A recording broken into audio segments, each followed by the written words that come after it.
Olá! Pessoal, hoje nós vamos abordar o conteúdo previsto para o simulado de segunda-feira, dia 18 de maio, e ele traz o texto dissertativo argumentativo. Vamos relembrar? O texto dissertativo argumentativo se estrutura em 3 etapas: a introdução, o desenvolvimento e a conclusão.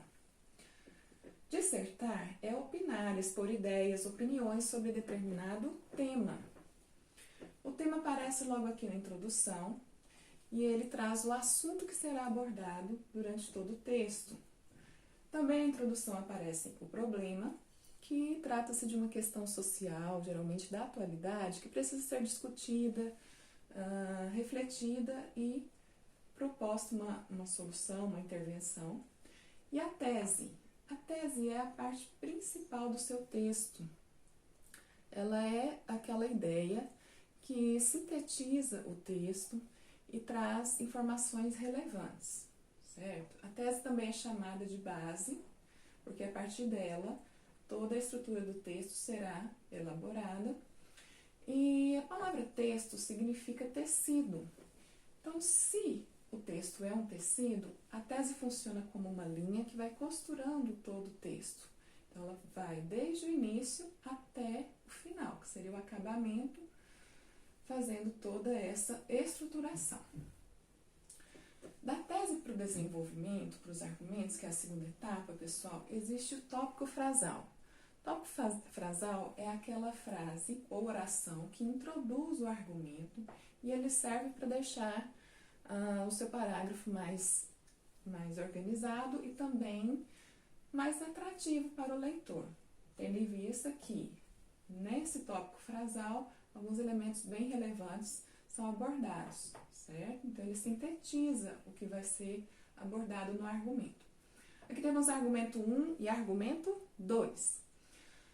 Esses argumentos, pessoal, podem ser complementares ou também podem ser opostos. Então, é bastante indicado que o aluno apresente argumentos positivos e negativos sobre o tema. Como que isso funciona?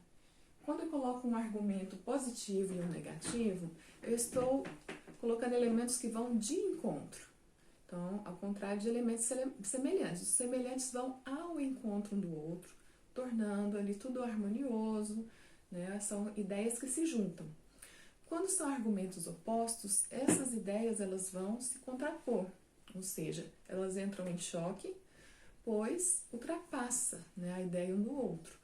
Então, seria como negativo e positivo, direita e esquerda, sempre elementos contrários, né? O que pode ser bom e o lado ruim de determinada situação. Existem 4 tipos de argumento que podem ser utilizados para enriquecer o texto. O argumento de autoridade, que é uma citação de fala de uma celebridade, alguém famoso, um especialista no assunto ou um dado de pesquisa trazido por esse especialista. O argumento de princípio, que é uma forma de apresentar valores e direitos, né, amparando assim algum grupo social. Então, você pode abordar leis, você pode abordar decretos, estatutos. Argumento com relação de causa e consequência, esse é bastante usado. Você fala, você aborda uma situação e justifica, fala qual seria a consequência dessa ação, o efeito que ela causa. E o argumento por exemplificação, que é um fato que exemplifica, né? Ela vai ilustrar, estabelecer uma comparação ali da ideia que está sendo defendida pelo autor.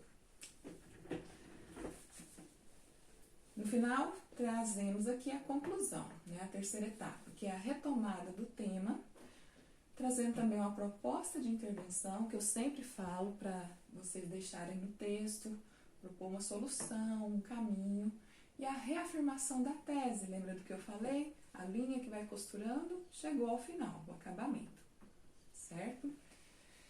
Eu vou apresentar aqui para vocês agora, vou chegar aqui um pouquinho mais perto, um texto retirado da internet. Eu não tenho o nome do autor, mas nós vamos dar uma olhadinha, pois ele traz elementos bem relevantes, certo?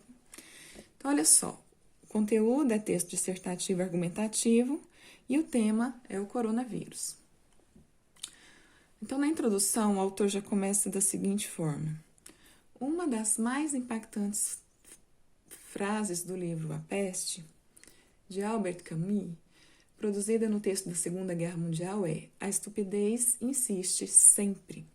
Nessa obra, o autor cria o cenário de uma peste que, associada ao avanço das ideias nazistas, matou boa parte da população. Na atualidade, o vírus Covid-19 assola o mundo, matando também muitas pessoas. Então, aqui já vai sendo apresentado o tema, Covid-19. Semelhante à peste de Camus, a propagação do vírus coloca em debate a importância de um projeto coletivo. Então, aqui vem para a sociedade, vem a tese, a ideia principal que o autor vai defender no restante aqui da estrutura textual. Vocês viram que logo no início ele citou um autor famoso, um filósofo, estudioso, e colocou uma frase de impacto. Isso não é obrigatório, é sugestivo. Quando bem colocado, traz realmente uma curiosidade, desperta o interesse do leitor, né? Pois torna o texto bastante atrativo. Partindo para o desenvolvimento. Olha aqui. Primeiramente, então observe que do segundo até o último parágrafo, geralmente são colocados alguns conectivos no início do texto, também para deixá-lo mais organizado. Isso aqui se chama coesão. Então, são advérbios, conjunções que dão essa pausa, que dão uma organizada no texto, certo? Deixando-o mais leve, uma fluência melhor para se ler.